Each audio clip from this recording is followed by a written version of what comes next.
Assalamu alaikum and Ramadan Kareem. Welcome to today's episode of Dawat-e-Ramadan on F360 Lifestyle, where we step into the warm and joyous world of Ramadan celebrations with Shaista Naz Masroor and her family.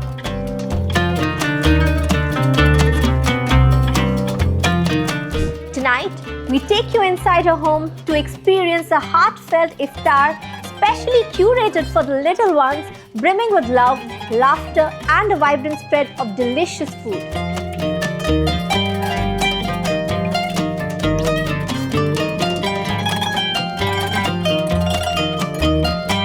Set against the cozy and festive ambience of her dining area, this gathering is all about togetherness and joy.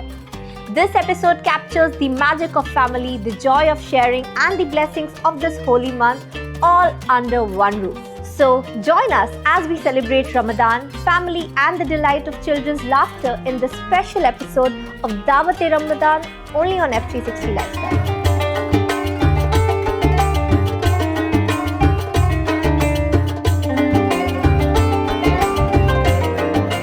हाय शाइस्ता, कैसी हैं आप? अल्हम्दुलिल्लाह अल्हम्दुलिल्लाह। तुम सुनाओ कैसी हो? मैं भी ठीक हूँ। थैंक यू सो मच मुझे यहाँ इनवाइट करने के लिए आज। नहीं, तुमने कहा कि आ रही हूँ तो मैंने कहा मोस्ट वेलकम एरिया। तो जो भी आने का कहता है मैं तो सबको हमेशा, लेकिन सिंपलिसिटी के साथ। मैं किसी के लिए अरेंजमेंट नहीं करती, जैसे कोई आया बस most welcome. Thank you so much. तो शाइस्ता, मुझे आप बताओ कि आप रमज़ान में खास तौर पे अपनी फैमिली, अपने बच्चों के साथ कौन से ट्रेडिशंस फॉलो करती है? क्योंकि रमज़ान आता है साल में एक दफ़ा और पूरे साल रोज़े का आपके ऊपर कोई इम्पैक्ट होना चाहिए।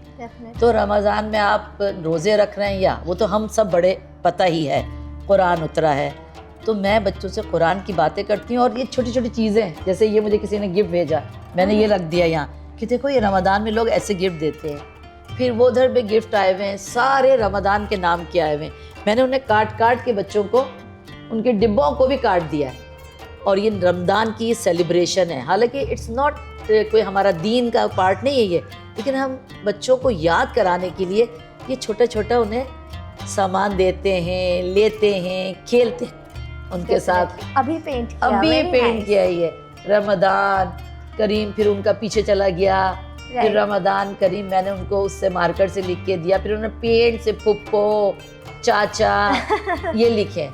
और यहाँ नूरा आई, अभी आई है ना, तो उसने अभी लिख के। और ये हमेशा गौर करो, मैं इन पेपर्स को यूज़ करती हूँ जो वेस्ट पेपर होते हैं, जो हमारे हम फेंक रहे होते हैं ना, मैं हमेशा बच्चों को राइटिंग उस पर कराती हूँ कि कुछ इसकी हम बनाते हैं। फिर इसी तरह ये बोर्ड बनाया उर्दू में सब, बस ये वेलकम, क्योंकि बच्चे आएंगे इनके आज अफ्तार, और मैं अक्सर बच्चों को अफ्तार पे भी बुला लेती हूँ ताकि बच्चे मिलें, बैठें।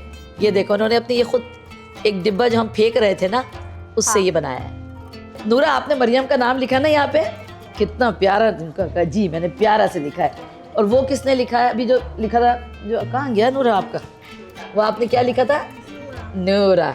और हमदान, आपने क्या क्या ये पेंटिंग बताओ क्या क्या करी थी आपने? ये शर्म क्यों आ रही है आपको? आपने तो बहुत अच्छा लिखा है। मैं नेक्स्ट ऑर्डर्स आपसे ही ले लूंगी। ठीक है, जो भी डेकोरेशन करानी होगी मुझे आपसे भी ठीक है ना। और ये हमदान, ये बताओ, ये आपने सब क्या रात में हमदान खुद खरीद के लेकर आया ये सारी चीजें? रियली? फिर इसने नूरा का वेट किया कि नूरा आ जाए तो हम इसे फिल करें बैठ के। मुझे तो अपना बचपन याद है सारे इफ्तार के मौके पे आप क्या बच्चों को इन्वॉल्व करती है, लाइक जब इफ्तार की प्रिपरेशंस होती है? हाँ, मैं इन्वॉल्व करती हूँ कि हमारे यहाँ सिर्फ देसी चीज़ें बनती हैं, छोले, दही बड़े। ये नहीं खाते तो मैं मिर्चें कम डलवा के भी इन्हें खिलाती हूँ। और हमदान तो माशाल्लाह हर चीज़ खाता है, नूरा ज़रा कम खाती है। अच्छा। तो वो चीज़ें, और ये लोग दोनों खड़े होके, नूरा अपने किचन में खुद खड़ी होती है, और इसको भी कुकिंग का शौक़ है, और सबसे बेस्ट फ्रेंड तो इसके कुक ही हैं। और हमदान को भी बहुत शौक़ है, तो हमदान की जो नैनी है उसने अपने फिलिपिनो फूड भी उसको सिखाना शुरू कर दिया, और वो हमेशा उसके साथ खड़ा होकर किचन में कुकिंग करता है, देखता है। ये मैं छोटी छोटी 5-5 2-2 दरम की चीज़ें अपने घर में स्टॉक रखती हूँ। जब इन्हें पार्क लेके जाती हूँ या टेनिस खिलाने ले जाती हूँ, तो वहाँ जो भी बच्चे होते हैं उनको देती चली जाती हूँ। बस तो वो बच्चों के फीलिंग, असल में से चैरिटी नहीं, मैं ऐसे वर्ड होती हूँ कि बच्चों में देने की आदत हो। तो वो मैंने तो एक परमानेंट अपने बैग्स बनाए हुए हैं, और ये लोग इतनी खुशी से सबको जाके देते हैं कि हम लोगों को गिफ्ट दे रहे हैं। तो अभी इनकी एज में गिफ्ट देने की आदत दें, कि अपने लोगों को कुछ दें। और जो एक दफ़ा देने वाला बन गया ना, उसे कुछ सिखाने की ज़रूरत ही नहीं।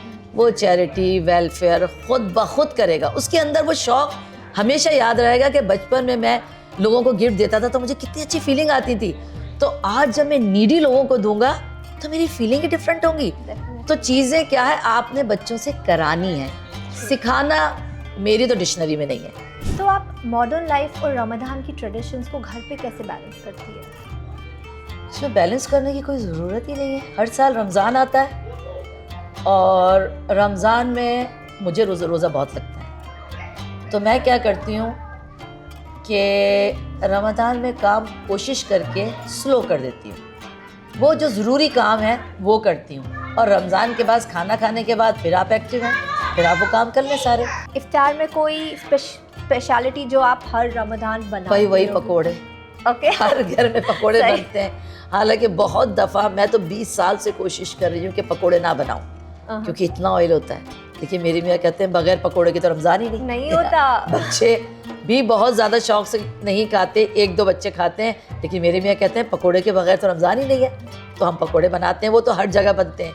छोले मैं इसलिए बनवाती हूँ कि छोले में ऑयल नहीं होता, हेल्दी लाइक हेल्दी फूड है। दही बड़े भी हम बहुत ऐसे बनाते हैं कि वो ज़्यादा फ्राई ना हो, कभी कभी एयर फ्राई भी बना लेते हैं। और मैंने तो सुना है पाकिस्तान के बड़े अच्छे होते हैं, लाइक चाट वहाँ का। हाँ चाट, वो तो हम रमज़ान में ज़रूर बनाते हैं, उसके बगैर हमें लगता है रमज़ान है ही नहीं। और बाकी जो चीज़ घर में बनती है उसी का एक ख़ास है कि छोले, दही बड़े, पकोड़े, समोसे, इसके बगैर रमज़ान नहीं होता।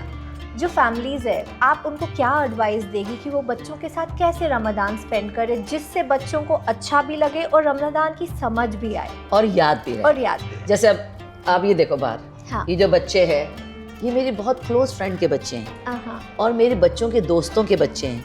तो मैं अपने दोस्त बच्चों से भी कहती हूँ कि इन्हें रमज़ान में बुलाते रहा करो, क्योंकि वही इनके लिए हमने कुछ अरेंज नहीं करना। जो मेरे घर की टेबल है ना वही ये खा लेंगे, जो मेरे किचन में है ये खा लेंगे, लेकिन बच्चों को लगेगा कोई आया है। तो आजकल जैसे बच्चों का ध्यान अक्सर टीवी स्क्रीन्स, मोबाइल फोन्स पे लगा होता है। सिर्फ बच्चों का नहीं, मैंने तो काफी बड़ों का भी देखा। नहीं, खाते वक्त ठीक है, मैं उसके लिए बताऊं। खाते वक्त तो हमारे यहाँ रूल है कि खाते वक्त स्क्रीन टाइम नहीं होगा। उनकी माएँ माशाल्लाह मुझसे ज़्यादा समझदार हैं। मेरी बहू और बेटी नो स्क्रीन खाने के टाइम। लेकिन मैं उसके अलावा भी बता दूं, जो मेरे पास छोड़ के जाती हैं वो रो रहे होते हैं, तो फिर मैं क्या, ये मैं एक्टिविटी बता रही हूँ ना, कि मैं पेंट लेके करवाना शुरू कर दिया। देखो चाचा का नाम देखो, लिखा नहीं जा रहा चाचा का नाम, लेकिन देखो ऐसे चे बनाओ। उर्दू वो पढ़ते नहीं है, मैं ही पढ़ाती हूँ, तो वो टेढ़े मेढ़े बना रहे हैं, उन्हें लगा दिया। फिर ऐसे करो सबको काट के रख दो, चाचा को अलग, चाचा के रूम में जाके रखाओ।